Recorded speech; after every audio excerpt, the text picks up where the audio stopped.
విస్తరణవాద కాంక్ష కాదు, లిటిగేషన్ కాంక్ష. విస్తరణవాద కాంక్షలోంచి పుట్టుకొచ్చిన లిటిగేషన్. భారతదేశంలో అరుణాచల్ ప్రదేశ్ నాదేనంటది, లడక్ నాదేనంటది, గాలంలో నాదేనంటది, వాళ్ళ అబ్బసొత్తు అన్నట్టు ఫీల్ అవుతుంది. అట్లాగే రష్యాలో ఉన్న పార్ట్ కూడా తందేనంది, ఫిలిప్పైన్స్లో పార్ట్ తందేనంటది, తైవాన్లోని పార్ట్ తందేనంటది. కవ్విస్తుంటుంది.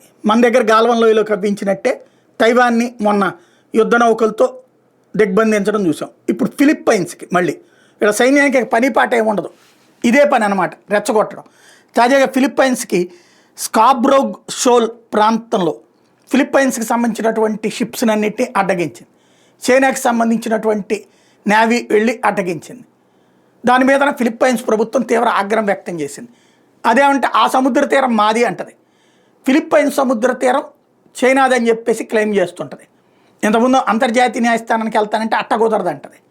అదొక విచిత్రమైనటువంటి అహంకారపూరిత, అహంభావపూరిత వ్యవహారం. ఓ రకంగా చెప్పాలంటే చైనా గొడవ పెట్టుకునే దేశాలన్నీ కలిసి ఒక్కసారి చైనాకి షాక్ ఇస్తే ఎట్లుంటుందని ఆలోచించాల్సిన సందర్భాన్ని తెస్తోంది అది.